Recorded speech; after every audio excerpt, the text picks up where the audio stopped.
Hey, guess what? This is my lazy vlog. Yesterday, I posted a video about the Last Jedi. I bit my tongue.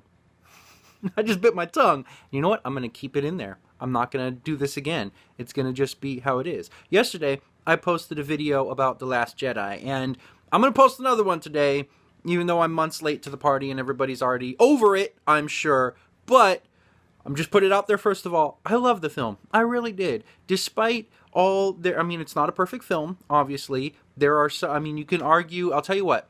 If you want to discuss with me about the plot holes, like Leia's Superman scene that I really liked, that I thought was cool and made perfect sense in my brain, but no one else seems to like it at all. If you want to discuss potential plot holes with me, I'm happy to do that with you in the comments. Just do me a favor, keep it nice, keep it civil, let's be respectful of each other and have a conversation rather than an argument.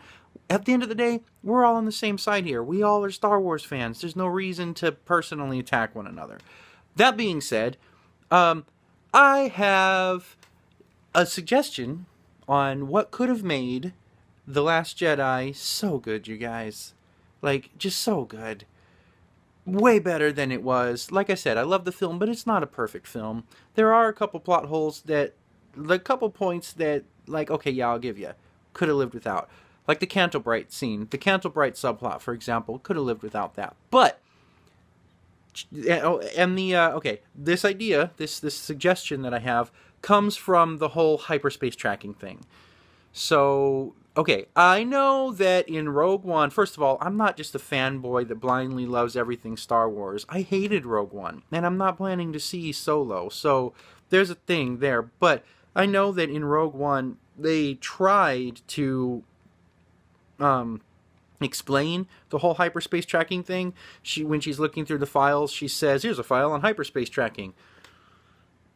This is like retconning, but preemptively retconning. But here's the thing, though, like, if they had hyperspace tracking since the days of Rogue One, why did they wait till then, till The Last Jedi, to use it? Rogue One takes place before A New Hope. Why did they wait so long to use it? Anyways, the hyperspace tracking thing bugged me, and I'm sure it bugged a lot of people, but here's why it bugged me. It bugged me because of the placement in the film. First of all, the idea itself has never been but the placement of it in the film, the timing in which they revealed it, also bugged me. Here's my suggestion on what could have made it so good, you guys. If instead of tracking them through hyperspace, like they could have done, like they did, if instead of that, if the Empire, the First Order, was able to track the cloaked binary beacon that Leia had to help Rey get back to them. If the Empire or the First Order was able to track the cloaked binary beacon and followed the binary beacon thing instead of tracking them through hyperspace and have this whole hyperspace tracking thing, then we could have had a much cooler, a much more efficient subplot wherein instead of going to Canto-Bright to find the code breaker, who, and by the way, Benicio del Toro's character, the code breaker that they found in the jail, that was way too convenient. Way too convenient.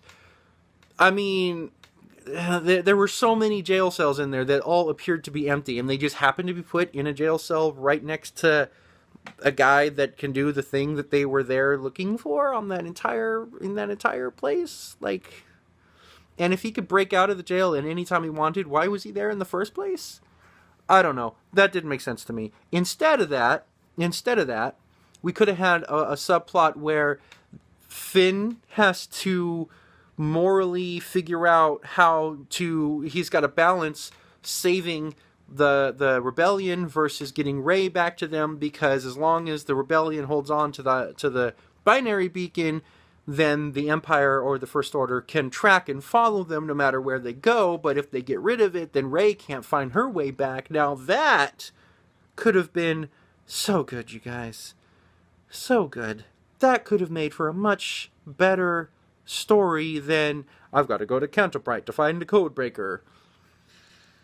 Although, I will say, when the codebreaker with the red plum bloom at the crap table, when he used the word lovey, like, okay, I like that guy. Anyone who can rock the word lovey like that is cool in my book. But yeah, that could have made it's such a better film, such a better subplot. Like, it could have worked so much better. Like I said, I like the film, but it's not perfect. There were some things that could have been better. And I'll be the first to admit, I saw it 4 times in the theaters. I'll be the first person to admit that it has pacing problems. At a certain point in the film, you just start going, okay, is it over? Like, can we get past this and move on? Like, the end was awesome. The whole force projection thing was awesome. When Luke fought against, or didn't fight against, Kylo, however you want to say it, that whole thing was awesome. But you got to sit through the rest of it to get to that. Not the rest. I mean, you got to sit through the parts that you don't like to get to that. But,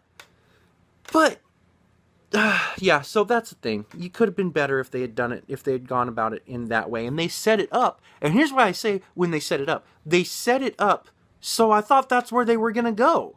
Because the first thing that they do is Finn is asking Leia about getting Rey back, and she's like, I've got this cloaked binary beacon.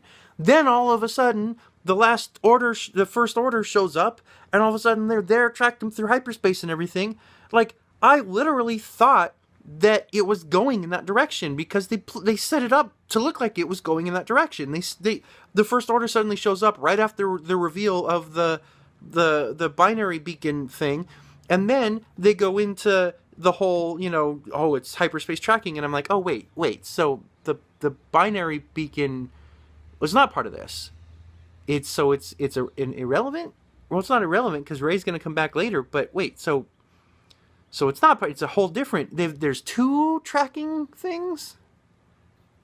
Okay, I'll go with you. Just from a narrative storytelling standpoint, the idea of, do we keep the binary beacon so that Rey can find her way back, or do we get rid of it so that the First Order can't track the rest of the rebellion?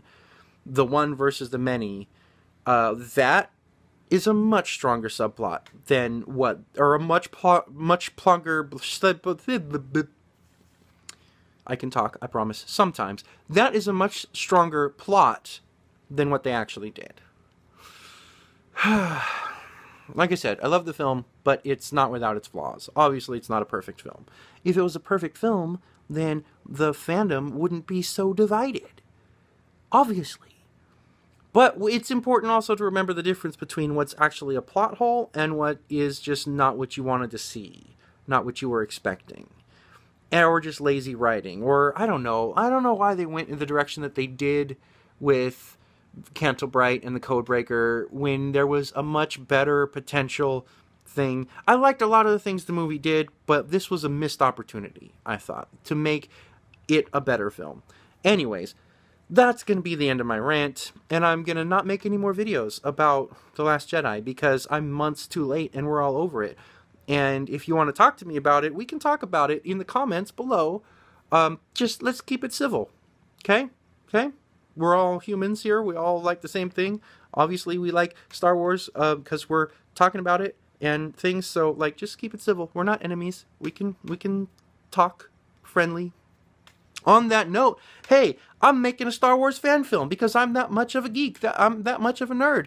I'm that much of a Star Wars fanboy. I'm not a blindly following fanboy, like I said, but I love Star Wars. I grew up on Star Wars, just like many of us did on the original trilogy. Man, I used to say that Return of the Jedi was my favorite, and that's when I was really young. And my dad was always like, no, Empire is better. And then I got older, and I would fight him on it. But then I got older, and I realized that, yeah, Empire's better. Anyways, link in the place where links generally are to the website and the fundraiser for my Star Wars fan film called The Saber. Please go look at it and help me make the best fan film that I could make because, I need some help. I need to raise a little bit of money to do it, but it's going to be awesome because I actually like Star Wars. I actually know what makes Star Wars great, and I'm pretty sure I know how to make. I've got a really good script here. I like the script and a lot of people like the script too. So it's gonna be good. But in order to make it, I need to raise some money. So go look at the page, maybe consider donating and help spread the word, and let's make some awesome things here. And hey, guess what? This was my lazy vlog.